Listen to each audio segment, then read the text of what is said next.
नमस्कार, मेरा नाम है संयम सिंघई और आप देखना शुरू कर चुके हैं सबकी खबर। राष्ट्रीय स्वयं सेवक, जिसे आरएसएस भी कहा जाता है, उनके प्रमुख मोहन भागवत जी का एक बहुत बड़ा बयान सामने आया है।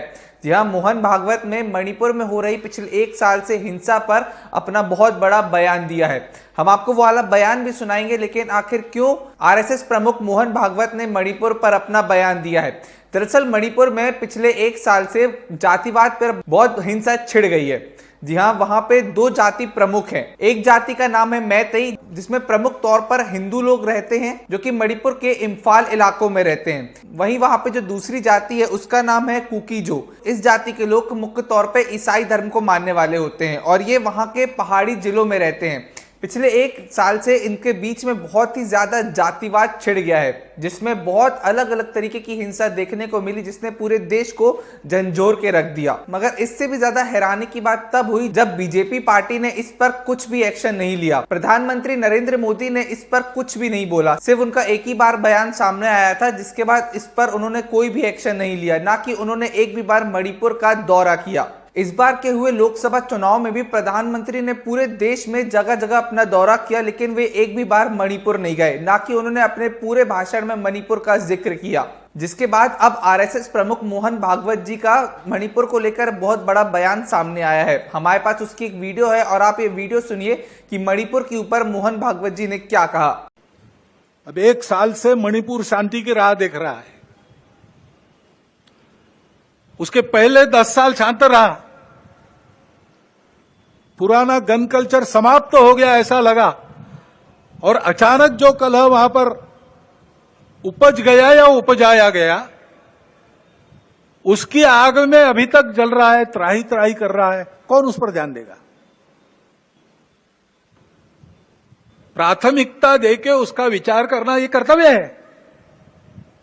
सुना आपने आरएसएस प्रमुख मोहन भागवत का ये वीडियो, जिसमें उन्होंने मणिपुर को लेकर चर्चा की है। अब हम विस्तार से जानेंगे कि उन्होंने मणिपुर के ऊपर क्या बयान दिया है। उन्होंने इस बयान में कहा है कि 1 साल से मणिपुर शांति की राह देख रहा है। इससे पहले 10 साल वो शांत रहा। अगर आपको नहीं पता हो तो मैं आपको बता दूं कि भाजपा को सत्ता में आए 10 साल हो चुके हैं और आरएसएस प्रमुख मोहन भागवत इससे डायरेक्टली तो नहीं, इनडायरेक्टली निशाना साध रहे हैं कि कहीं ना कहीं बीजेपी के आने के बाद ही मणिपुर में ये हिंसा छिड़ी है। इसके बाद उन्होंने कहा, ऐसा लग रहा था कि पुराना गन कल्चर वहां पर समाप्त हो गया है और वो अचानक फिर से हिंसात्मक हो गया।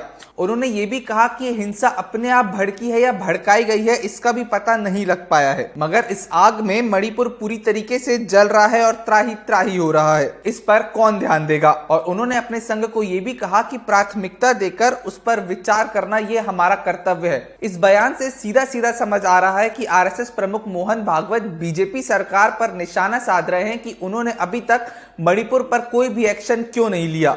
आपको बता दें, इस बार जो लोकसभा चुनाव हुए हैं उसमें बीजेपी और आरएसएस के बीच में कुछ तो अनबन दिखाई दी है, क्योंकि इस बार आरएसएस के नेता ने बीजेपी को खुलकर सपोर्ट नहीं किया है। और इसी के बाद आरएसएस प्रमुख मोहन भागवत का कांग्रेस पार्टी को लेकर भी एक और बयान सामने आता है, जिसमें उन्होंने कांग्रेस पार्टी को विरोधी पक्ष नहीं प्रतिपक्ष कहा है। उन्होंने एक सिक्के के 2 पहलू के उदाहरण से कांग्रेस की विचारधारा को समझाया है। कांग्रेस पार्टी को लेकर आरएसएस प्रमुख मोहन भागवत ने क्या कहा, आप ये वीडियो देखिए।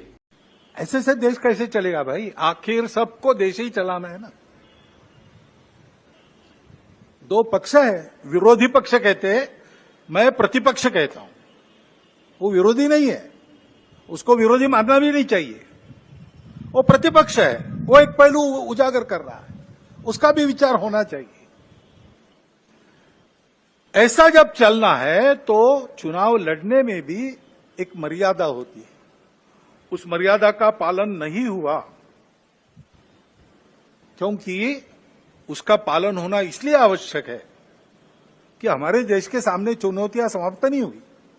तो सुना आपने आरएसएस प्रमुख मोहन भागवत ने कांग्रेस पार्टी को लेकर क्या कहा। अब देखना होगा कि इस बयान के बाद बीजेपी मणिपुर को लेकर कुछ करती है या नहीं। आपको हमारे कार्यक्रम पसंद आया हो तो इस वीडियो को लाइक करें, कमेंट करें, ज्यादा से ज्यादा शेयर करें और हमारे इस चैनल को सब्सक्राइब जरूर करें। धन्यवाद।